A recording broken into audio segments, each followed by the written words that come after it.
Masayang araw mga ka-PL.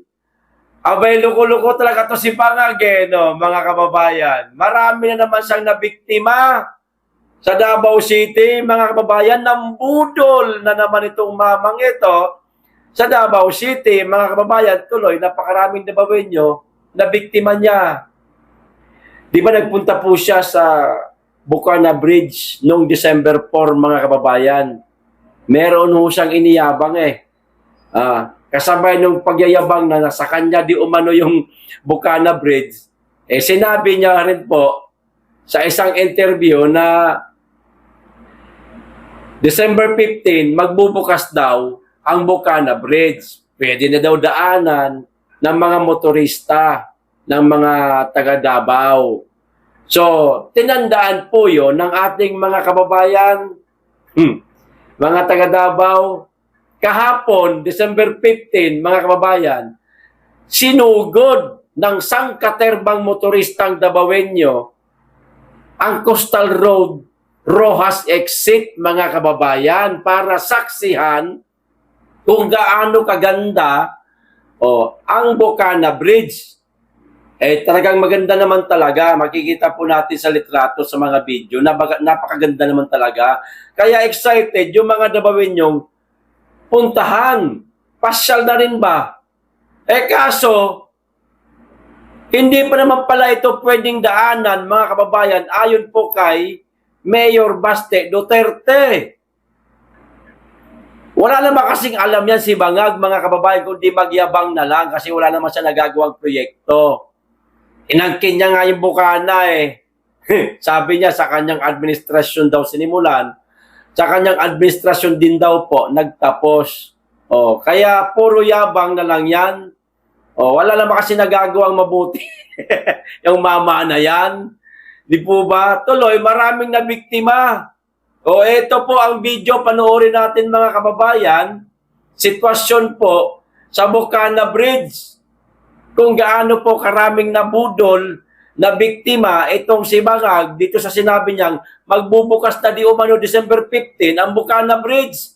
Basahin ko po muna itong balita, mga kababayan. Binanatan tuloy siya ni Mayor Baste Duterte. Nadamay pa ang DPWH. Ito, peligro sa Bukana Bridge. Kita nyo titulo, peligro.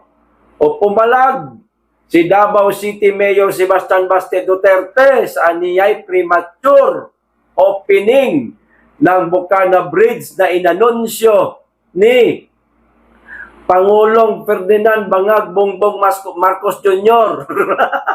noong December 4, nagpunta sa ron December 4, nagyabang, inangkin niyang kanya yung Bukana. Tapos sinasabing magbubukas na daw sa December 15. Wala namang sinasabing abiso sa kanya ang mga taga-DPWH at ang local government ng Davao City. Buot-buot itong si Bangag Sulte, magsabi, mga kababayan, na magbubukas na daw. Napakasinungaling ito. Mambubudol? No.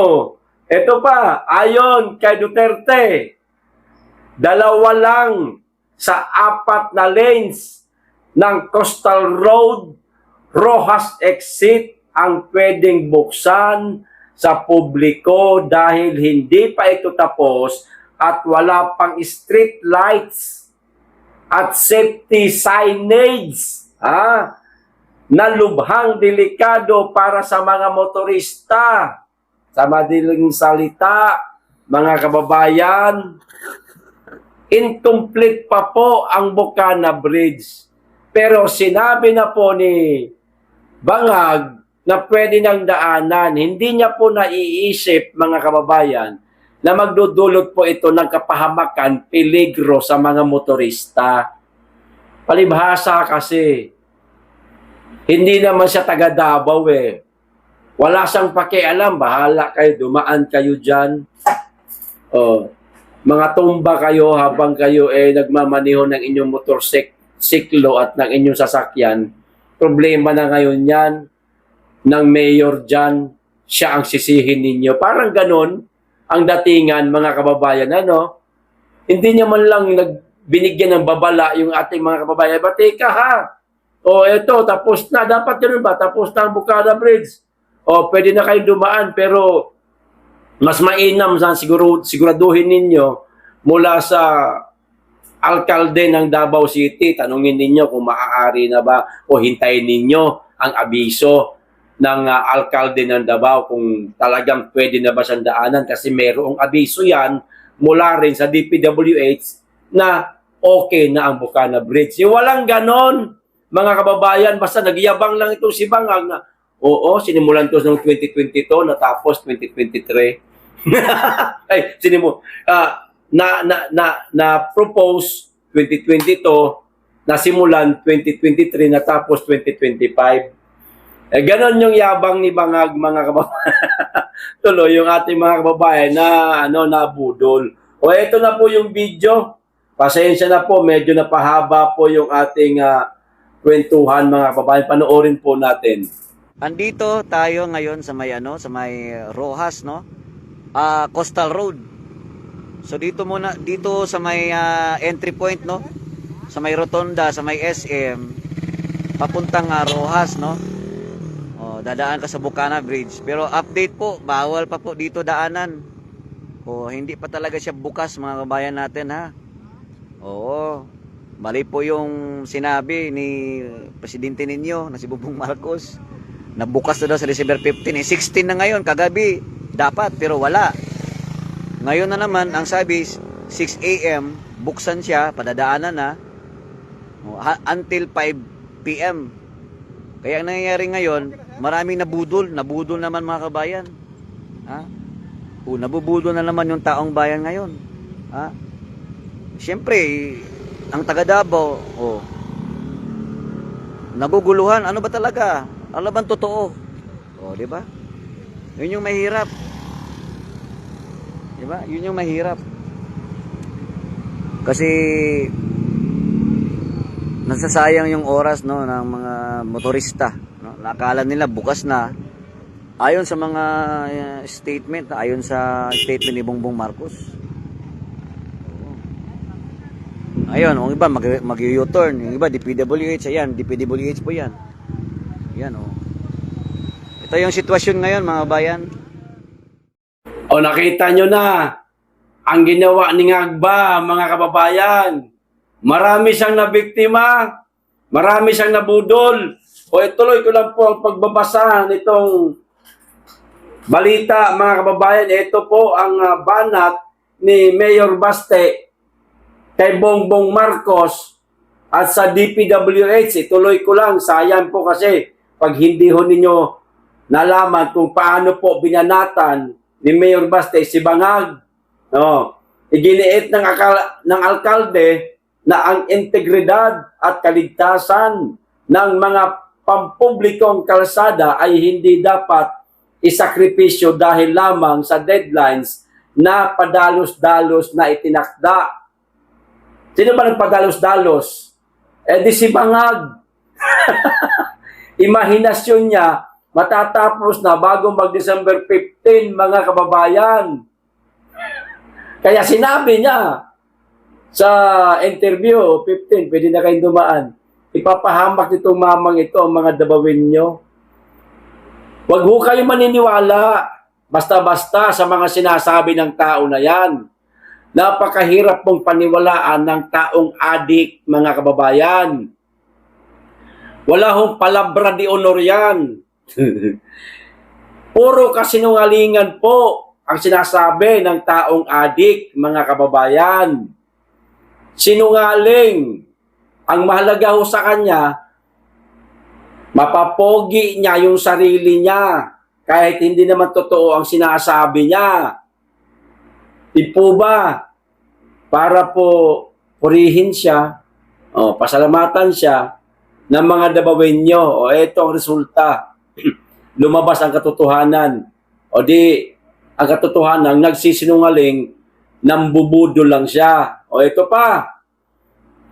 Binira rin niya ang DPWH at sinabing, should anything happen to Davaoenos in that area because of inadequate street lights and safety measure, that is on you and your stupidity. O, eto na po. Yun yung bira po ni Mayor Baste sa DPWH, ha? Eto naman po ang bira ni Baste kay Bongbong Marcos, mga kababayan, ha? DPWH will open only 2 of the 4 lanes of the Coastal Road Rojas exit today, and compliance with the careless pronouncement of the President regarding its opening. If they insist on opening it today, let them be because the President behaves like a child. Ayun yan kay Mayor Baste, mga kababayan. Parang bata daw itong si Bongbong Marcos. Kung kailan tumanda at saka nag-isip bata ang yawa. Mga kababayan. Ang hirap magkaroon ng presidenteng bangag. Mga kababayan. Nako. Nakakatakot nito. Marami pang Pilipino mabubudol at baka mapahamak dahil dito sa presidenteng bangag, mga kababayan, delikado ho yan. Bakit? Paano po pag lumala ang girian dyan sa West Philippine Sea? Mataranta itong mamang ito. Walang tulog, puyat. Alam nyo naman po, ang tao kapag kawalan tuyog at puyat, maaaring kumain ng pulburon yan. Hindi naman tayo may sabi niyan, kapatid niya naman na sinasabing addict siya. Papaano ho? Dumating ang araw na yan na biglang magdesisyon itong mama na ito na lusubin ang China, paliparan ng isang rocket. Damay tayong lahat. Madudurog ho tayo. Pero yung kagustuhan niya, makukuha niya. Siyempre, magdideklara ng martial law yan. Pero wala na, marami ng casualties, mga kababayan. Paano nga lang? Ay, ang ibig ko sabihin po, if ever mangyari yan, marami na naman pong mga Pilipino ang madadamay, mapapahamak dahil sa mali-maling desisyon nitong ating presidente. Parang bata daw itong ating presidente, sa amin ni Mayor Baste Isip bata. Ayan, mga taga Davao, bira naman kayo. Hindi na kayo nasanay sa bangag na presidente natin. Masanay na po kayo. Pag nagsalita ang presidente natin, huwag po kayong basta-bastang maniniwala. Pag naniwala kayo sa presidente natin, mga Davaoeños, mga kababayan ko, parang sinasabi ho ninyo na ayaw na ninyong suportahan ang mga Duterte, lalo na si Mayor Baste. Siya ngayon ang acting mayor ng Davao. Wala po kayong ibang pakikinggan pagdating sa mga proyekto dyan sa Davao City kung kailan magbubukas. Kundi si Mayor Baste lang po, mga kababayan. Ang may sabi po na magbubukas ang bukana, December 15 daw, si Bangag. Hindi po si Mayor Baste. Iba po, magkaiba yung dalawang yan, si Bangag, si Mayor Baste. Si Mayor Baste, matino ang isip, hindi Bangag, ito Bangag. Di ba?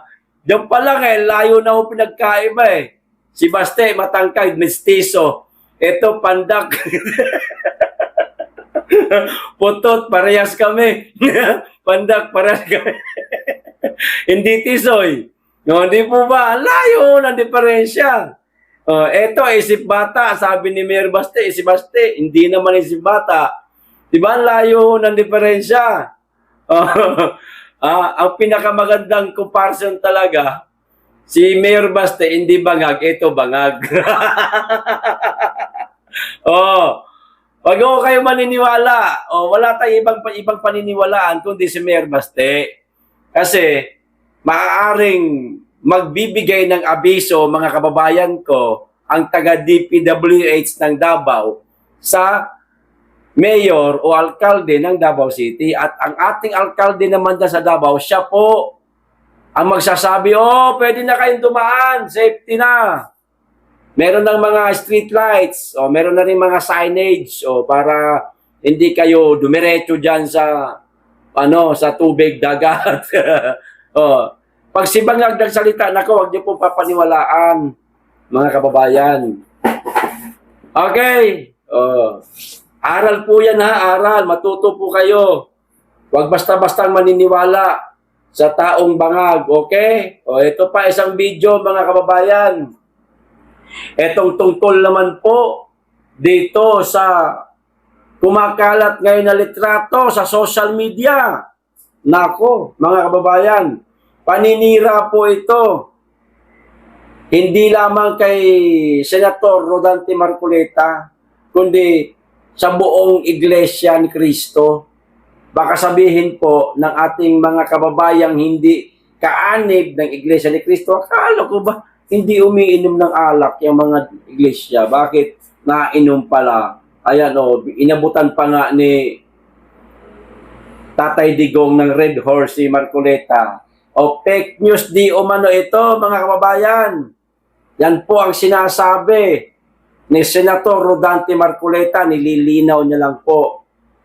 Kagagawan po ito, Nino, syempre walang iba, kundi na mga bangag vlogger, mga kababayan. Sinisiraan ho talaga nila si Marcoleta. Ito po yung video, panoorin po natin.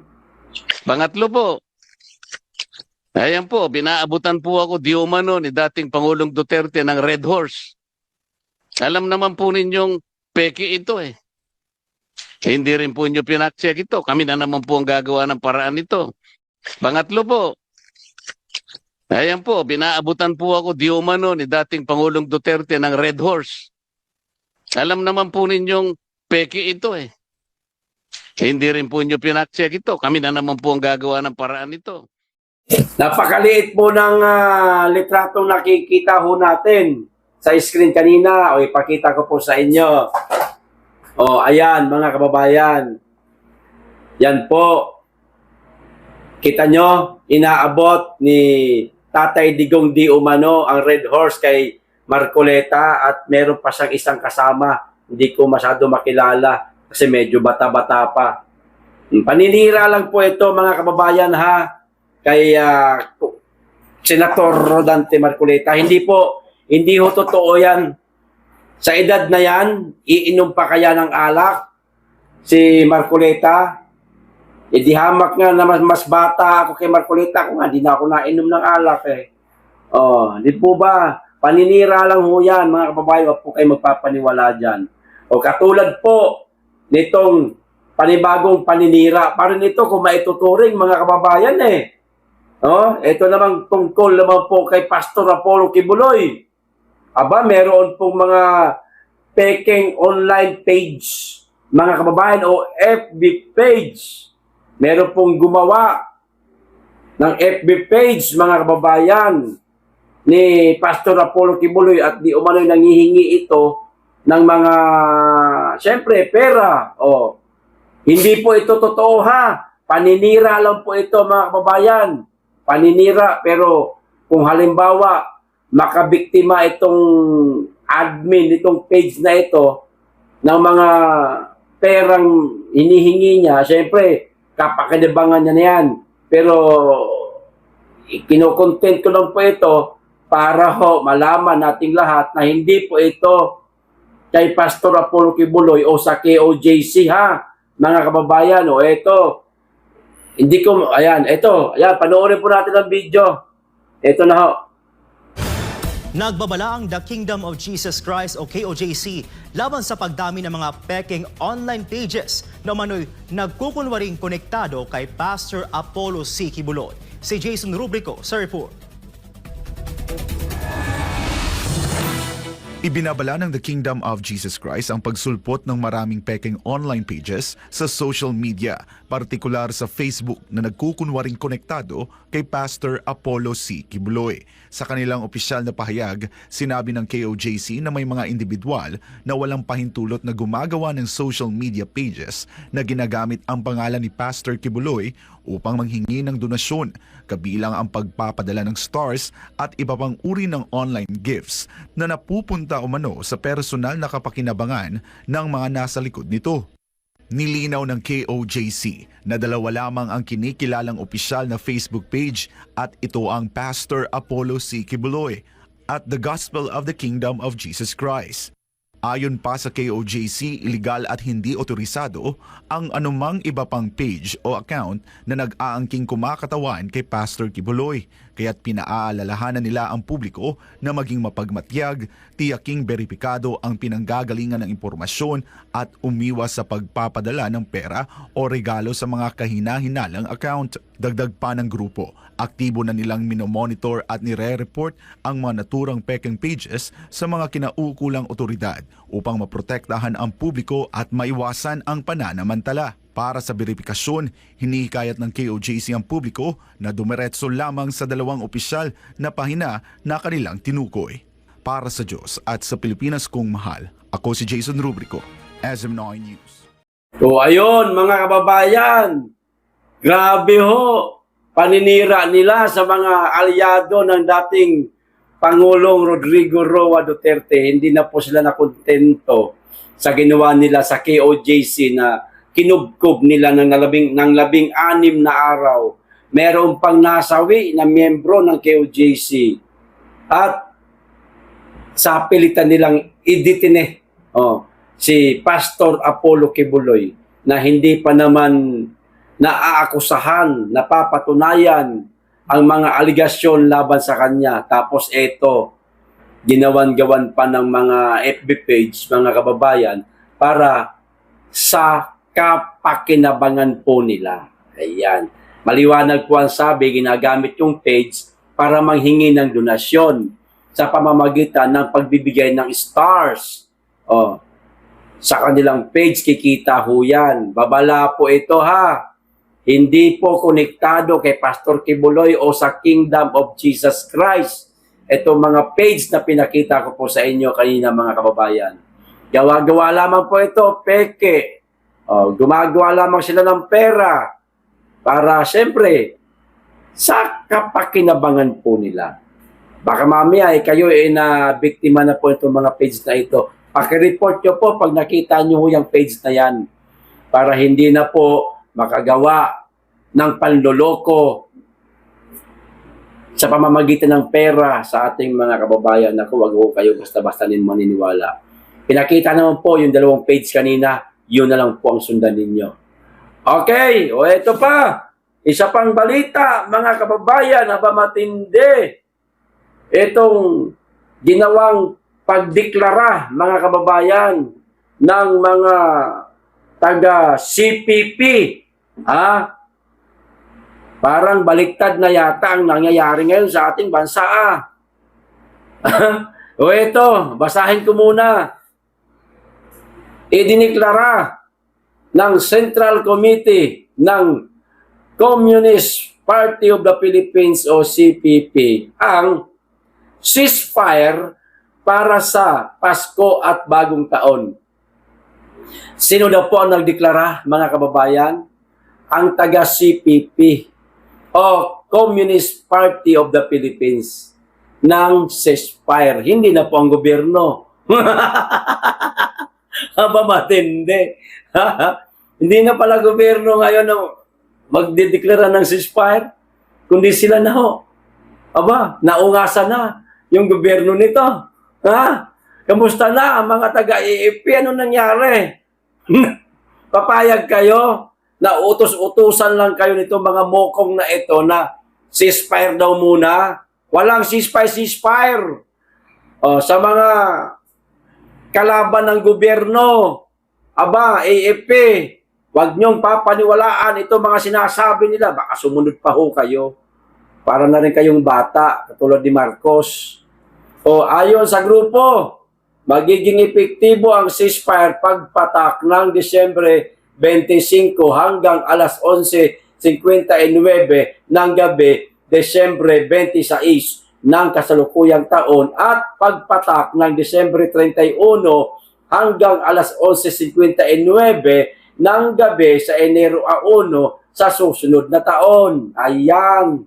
Meron pa sila timeline, mga meron na. O dapat ganitong oras, ganitong petsa ha. Simula tayo ng ceasefire tapos magtatapos naman sa ganiring oras at petsa. Tindi, ano? So, ano na, CPP na ngayon ang nagdideklara ng ceasefire, ganun na ba? AFP, ano nangyari sa inyo? Hindi ko na po babasahin lahat yan. Naunawaan nyo naman po na siguro.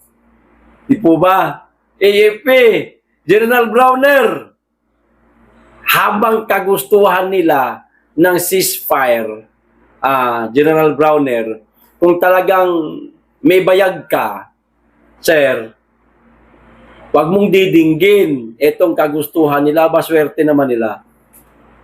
Sila itong kalaban ng gobyerno, sila pa ang humihiling sa gobyerno na mag-ceasefire muna tayo. Tsaka na tayo magbubugan, ganon. General Browner, kung talagang may yagballs ka, wag mong susundin itong sinasabi nila. Imbis na kagustuhan nila ceasefire, bombahin mo na. O talaga, para mapulbos na yung mga yan. Katulad ng ginawa ni Tatay Digong. Anong ginawaan niya sa Marawi? Aba, pinulbos ang Mauti, ubos. Di po ba, mga kababayan? O di natapos ang gulo. Ganun lang yan. O, Browner, maniniwala ka sa mga yan, susunod ka sa mga yan. Huwag mong sabihin, pati yung ikaw, hawak na sa liig nitong mga animal na ito. General Browner, walang ceasefire, durugin nyo yan. Magulo, salot pati yan sa bayan. Nasa iyo yan, General Browner, kung magpapaniwala ka sa kanila. Sa bagay, para kasing lumalabas na mahina kayo eh. Hindi nyo nga kaya ipagtanggol ang mga Pilipino laban sa mga kawatan na nasa gobyerno. Tahimik nga lang kayo. Kuno sinasabi ninyo na galit kayo sa korupsyon. Di umano, meron din naman pala korupsyon sa hanay ninyo o sa inyong ahensya o sa inyong institusyon. Nakakahiya. Tagapagligtas ng bayan at ng mamamayan.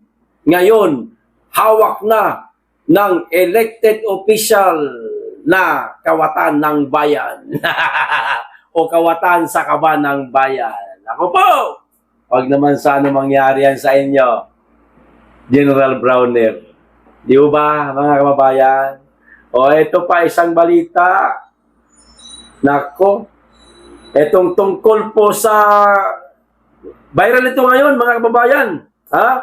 Viral ito ngayon kasi parang gumagawa na naman sila ng kwento para pasamain po ang imahe ng Davao City.